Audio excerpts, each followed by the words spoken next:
I hope Merry Christmas to you. Merry for me. I've finished work now. Result.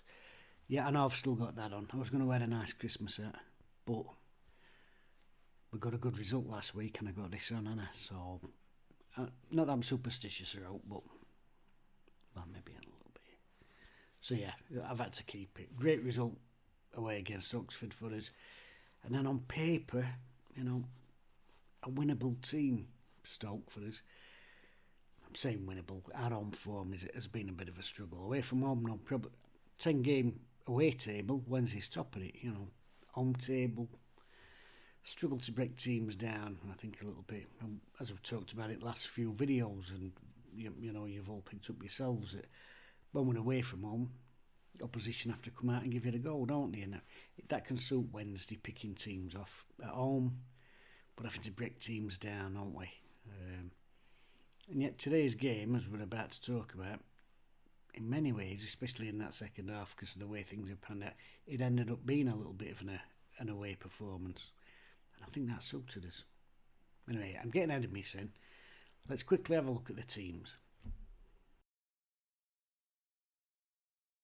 Changes for Wednesday as a sickness bug run rampant through the camp as we switch to a back three. Beadle in goal. Iofa, Bernard and Lowe, the defence. Midfield four of Valerie, Charles, Bannett and Johnson. Windass and Gassama supporting Michael Smith at centre forward. Very similar shape to the Stoke City team, the visitors. Johansson in goal. Wilmot, Rose and Gibson, the back three. Chamadou, sounds like a painkiller. Seko, Berger and Bolkat, the midfield, with Moran and Koumas flanking Cannon up front. No place for Jamal Lowe. I like the lad, but obviously there's been a sickness bug sweeping through the Wednesday camp. In fact, it's been sweeping through everything, hasn't it? I know so many people were badly. I've avoided it myself so far. I'm hoping that I can get up to the big day with no bother. No bother. I nearly swore.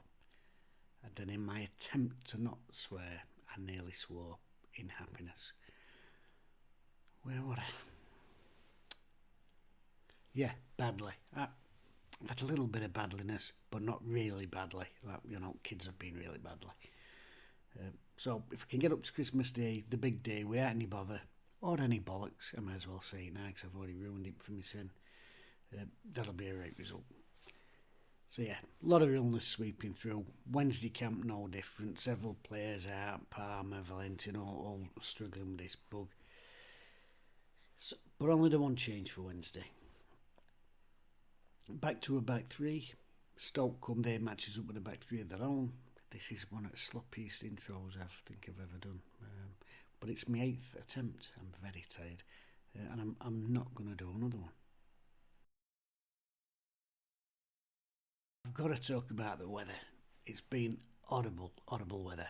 And it might not have been horrible where you are, because I know that quite a lot of people who watch this channel are expats and you're all off sunning your sins, But I've got to tell you, back home, it's been pissing it down. It's been horrible. It's wind, rain, terrible.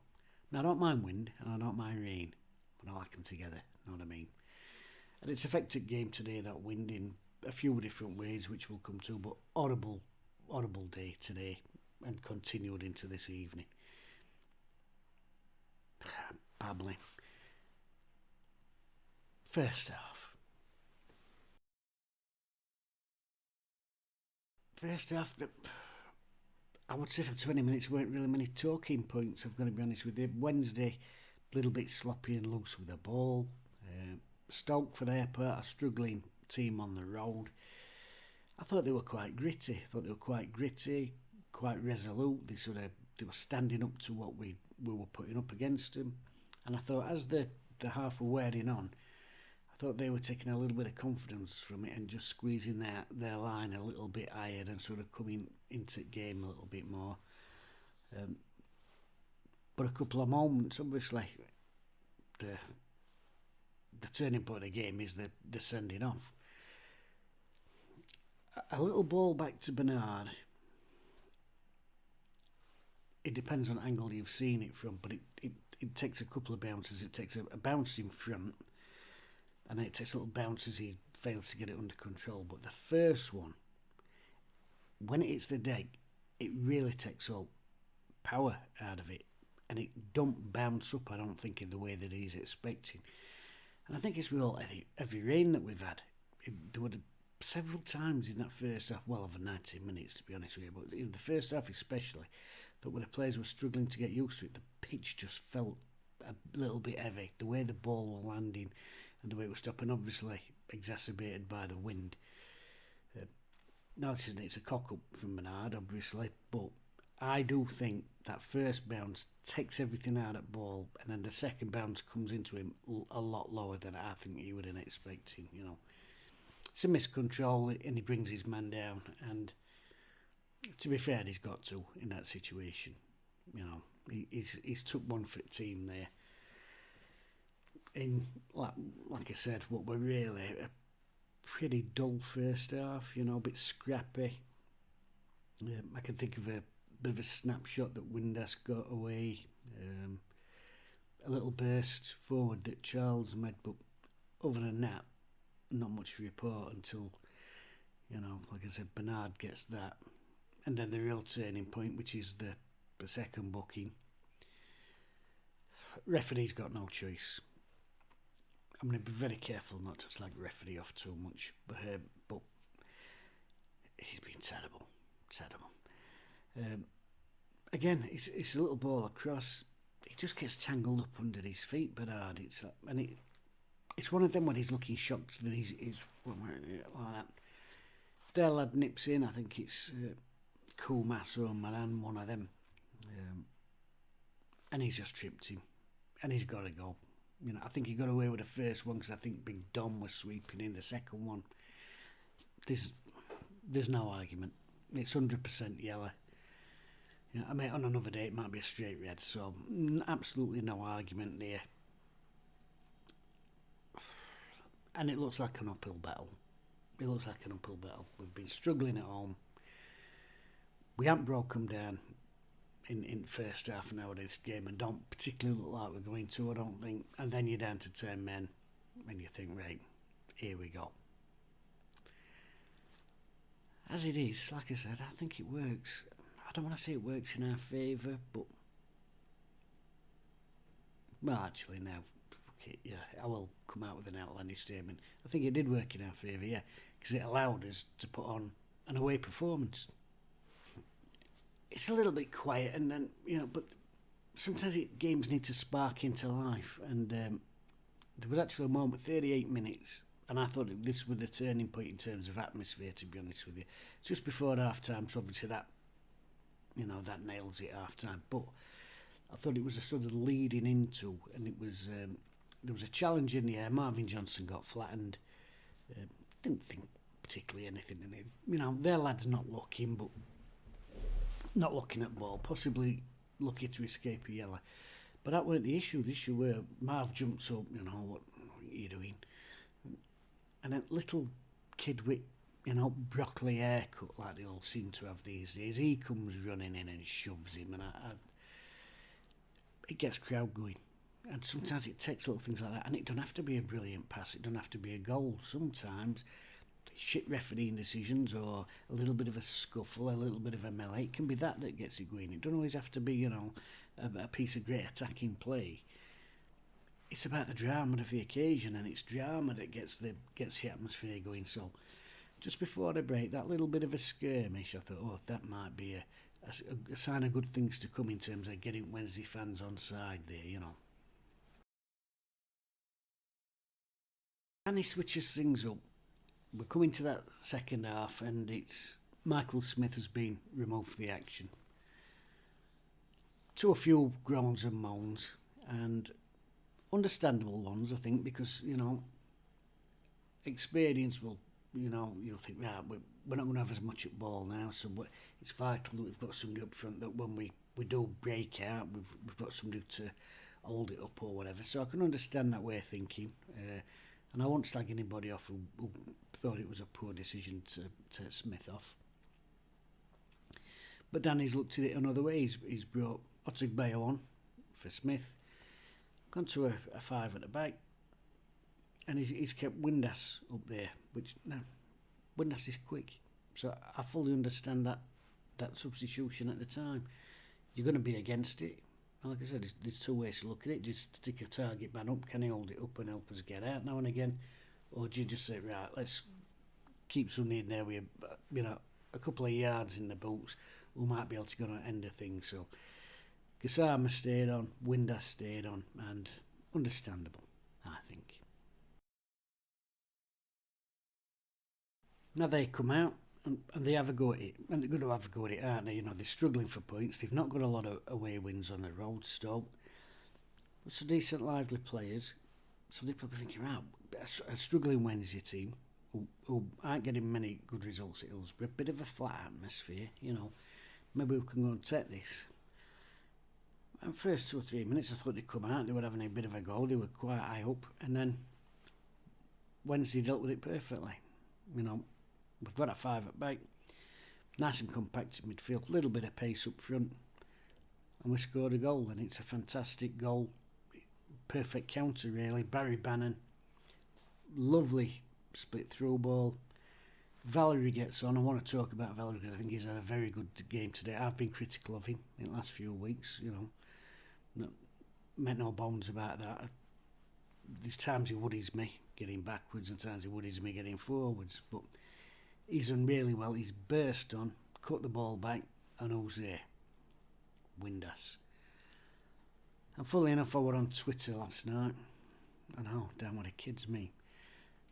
We're on Twitter, somebody were discussing Windass, and 8 wins that we've had this season, he's scored in 6 of those wins. When he scores, it tends to be good news for us in terms of a result. So, Windass scores again, good little run onto the front stick. There we go, 1-0 to Wednesday. I need a drink.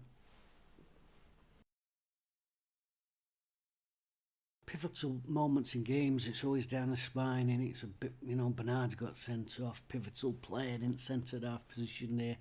Otig Beono, young lad, comes on, slots straight in really well. Again, pivotal position on pitch. And the goalkeeper, 50 odd minutes, we're 1-0 up. They're putting lots of balls into the box. Cross comes in from right hand side. Cannon gets up. He should bury it for me. He's a centre forward. He's probably their best centre forward as well. I think he should be getting that header either side. It's a free header really. Beadle makes a good save. Palms it. But as it comes down, he then makes a second really good save by clawing it away. I offered in there, lad. Coolmaster, I think it is again. Broccoli boy. There's a tangle of legs in box there. I don't think that's a penalty. I don't seen them given, but for me, not a penalty. I know that's one of the few decisions I thought the referee got right this afternoon. Fucking hiccups now. Stoke are bringing it to us. Obviously, they've got the extra man. They're making it count. Wednesday sat off. We've got a 5 at back. And you get a little bit nervy, don't you? But equally within that, I'm going to get a drink. That's better. I've had myself a drink of water. It's funny, innit? Can talk all day at work, staff, customers, whatever, chat with lads, no problem. As soon as I sit down, talking football, just me, microphone, dry throat. If you've come here for professionalism, you've come to the wrong place. Where would I? Check me notes. Yes. Adversity.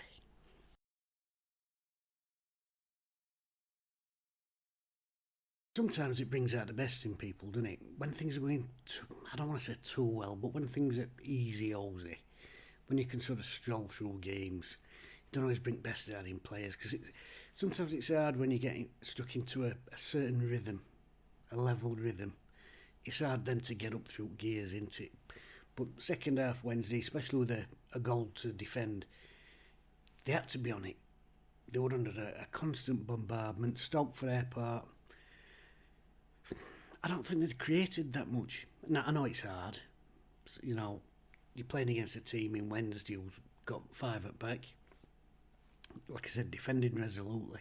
But I thought they looked a little bit short of ideas, Stoke. And for Wednesday's part, everything that they put in the box we dealt with. And we weren't afraid to be a bit old-fashioned, you know. We were blasting it into back at stand when we had to, putting it for a throw, you know, just making a little bit of time for ourselves to get shape back. Chucking us sends in front of shots and crosses. There were blocks in there. And I've got to praise the back line, especially... That was a funny noise, I think that was my nose. Especially the back line. Iofa comes in for a little bit of stick sometimes, you know, because I think because of his gangly frame, sometimes it can look like that he's not fully in control of things, but I thought he's had a terrific game. The young lads come in. Difficult situation, you're coming off bench, young lad, not much league experience, and you're coming into a team that's down to 10 men, and you're under the cosh, but I thought he slotted in seamlessly. I thought he had a terrific game, young lad. And again, and it's week after week I'm saying this, Max Lowe. He's had another superb game. He looks so comfortable there in that left-sided centre-back position. That the loss of Firmino, we're not really seeing it because Lowe's coming in doing so well. Now, if you'd said that when Firmino got injured, and I probably did say in videos, at the time I thought that was a massive, massive blow for Wednesday because I thought Firmino were playing the best football he played since he joined the club, and I thought it was going to leave us a huge hole at the back. But fair play, Lowe has really come in and done a fantastic job. So as I said, Wednesday's under the cosh, but we were resolute, gritty, heading things, tackling, getting stuck in, and being resolute at the back and showing a mentality that you need to get over the line in games, which I think at times this Wednesday team, you know, has been accused, oh, is the mentality right? But I think we showed back in the last season with tremendous run we went on, and again today that went back so hard against the wall. There is spirit in there, there is character in there, determination in there. And sometimes it takes you to have that little bit of bad luck or thinking things are going against you to create that siege mentality that's needed, and that brings out the best in your character and your spirit. Talked earlier about maybe they thought they might have had a chance of a penalty or coming together in, you know, edge of box of Kumas and Iofa, and 50-50 seen them given. 68 minutes, a nailed on penalty, and it's an appalling decision. The ball swept in, Barry Bannon sort of diving backwards. It's the full Clark Kent. They talk about, don't they, is the arm in an unnatural position? Well, yeah, it is an unnatural position. It's not an unnatural position if you are trying to take off, you know, like Christopher Reeve, but it's an handball. It's a clear stonewall penalty, and ref and liner, to be fair to the referee, neither of them seen it, or if they have seen it, they've, you know, meshed it. So Wednesday get out of jail a little bit there, and Stoke will be gutted that they didn't get that. Then he makes another couple of substitutions. Chalobah comes on for Gassama. Obviously, we've got that goal lead, a goal to defend. And you're probably going to be looking at less and less counter-attacks as the game goes on. You probably know you're going to have a bit more defending to do. So he comes on with Charles and Bannon and just makes that midfield three a little bit more compact in there, gives a little bit more defensive stability in there. Not Gassama's game, really, having to do a lot of tracking and tackling and, you know, getting a footing, whereas Chalobah, as we know, done that at a higher level. So good substitution there. And the other substitution, Windass, who scored the early goal and worked really hard, especially trying to make bursting runs towards corners and find a space on the counter-attack. He's run himself into the ground there. Patterson comes on for him. As you know, I love Pato. He comes on and he does some brilliant things. He scores a goal, obviously, the probably the most brilliant thing he can do, but more than that, he starts getting free kicks. He's really canny, Pato.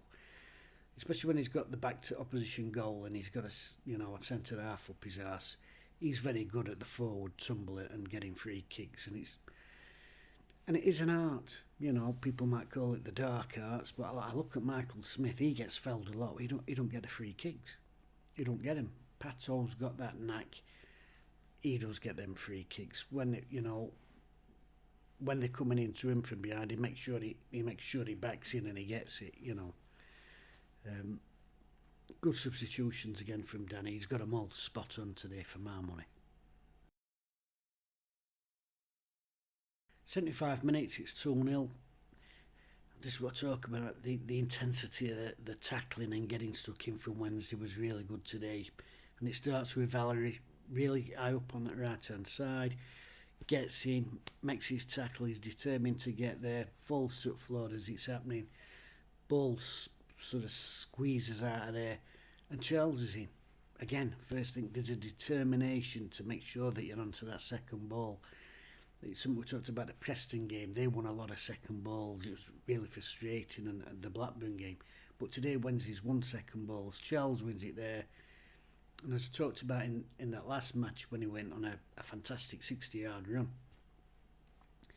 just when you think he's at full tilt, that extra yard, he finds that extra gear, gets to the byline, cuts it across, and who's there? Patterson. Lovely little run, by the way, because as Charles is making that run, Patterson's in lurking position for a cutback. As soon as he sees Charles going on, he's going to go to byline. Pato makes that run right in front of his man. It's a great little run. Tucks it home, 2-0 Wednesday. Absolutely fantastic.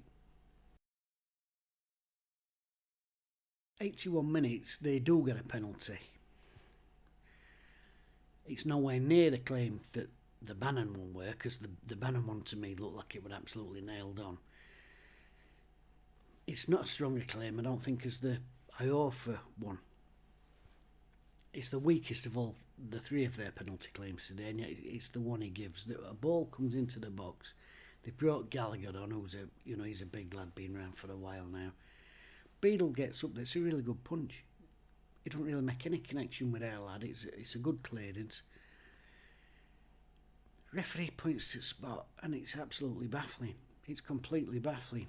And then you start to think to yourself, is he feeling a bit sorry for himself and trying to level it up because he knows he's missed two earlier that were probably decent shouts? Or has he just got it totally wrong? But as it is with some referees, and referees, usually retired referees, will admit that sometimes they know they've made a cock up and they will try and level it up if the opportunity comes. They'll admit that.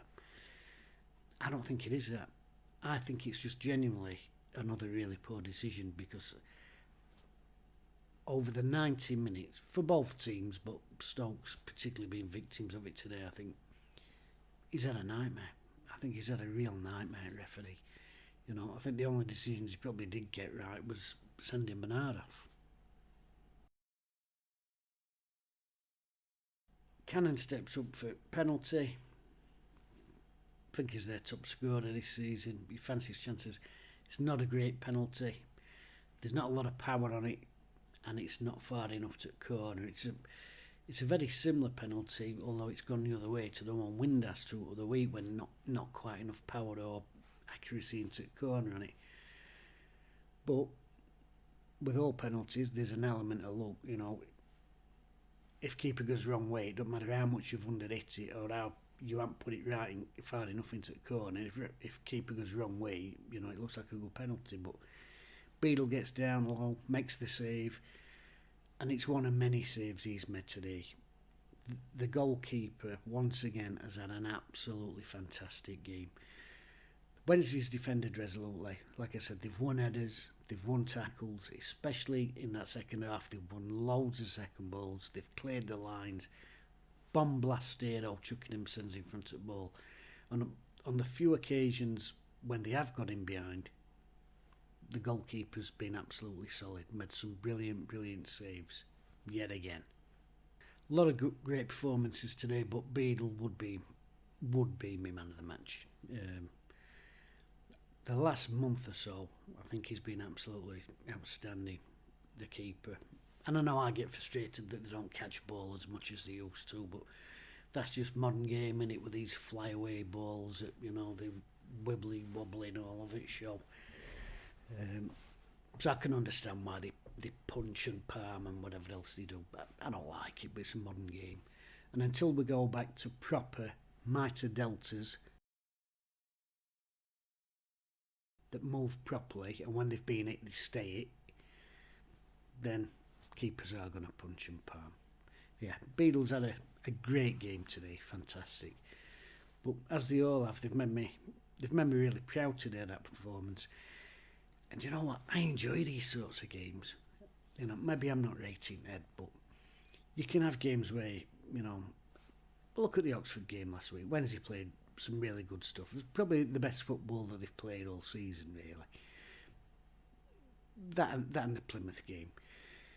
Really nice stuff, little balls around the corner, some 1 and 2 touch stuff, played really nicely. But today, I enjoy this sort of performance, you know, grit, determination, battling. It's what I want to see. And, you know, like I said, it should come as a prerequisite of crossing the white line, but that's not always the case, is it? Games these days, everybody's trying to play out front back. Everybody's trying to play nice football. Everybody's trying to... There's this phrase that sneaked in, Anthony, with possession, and teams are just knocking it about it back, quite pedestrian at times, and it's, oh, we're setting traps for opposition. That's the phrase that we would always hear. Setting traps for opposition, and as soon as they come in, we're going to break through them. But sometimes opposition don't come, do they? Sometimes opposition don't come and try and close you down. So you're just knocking it about, and they're not coming, and you're just knocking it about. You know, and that's not just Wednesday or this division in particular. No, that's Premier League all the way down to conference. You know, everybody's doing it that way, and it's. I think a lot of games can be a little bit dull. You know, there's been a wider talk about atmosphere at Hillsborough this season. I don't think it's just Hillsborough. I think it's any ground you go to, because every team now is trying to. You know, we don't just bang it. Set traps and blah blah blah. It's just the modern way, innit? So that's why a performance like this, I enjoy it. It reminds me of being young, you know, when games were a little bit rough and tumble and folks sticking their head in there and getting a foot in, and, you know, I've really enjoyed it. I'm really pleased for lads, but I'm really proud of lads as well, you know, down to 10 men, give a penalty away, you know, and they've stuck at it. I mean, clean sheet with 10 men. If you're going to win an home game when you've not been having great form, what a way to do it. What great confidence that'll give them as well. 10 men at home, give away a penalty, keeper saves it, 2-0 win. If that don't, you know, fill you with beans, I don't know what will. And now, of course, we're still up there. We're still in 9th place, 3 points out at playoff positions. And is it a stretch? Well, it might be, and I think most Wednesday fans would take a mid-table this season and see that as a sign of progression. But aim high. If you fall short, you fall short. But aim high. And I think looking at them playoffs, genuinely, we can put a run of games together. If we can keep winning home games as we are away from home, and sort of level that home form up with away form, why not? Why not? And I ain't even been drinking. Anyway, I am going to get off. It is 2:25. I should do these early. I've had 12 hour, but you know, I was watching 20 Years of Strictly earlier, you know. Marvellous. Forget how small that studio were when they first started, don't we? Don't pretend you don't watch it. Right, anyway, I'm going to get off now. Have a fantastic Christmas. Take care of each other. Be careful. Especially be careful with this weather and all if you're out and about. Don't do out too daft if you're going out for a drink. And I'll see you in New Year. Have a good one.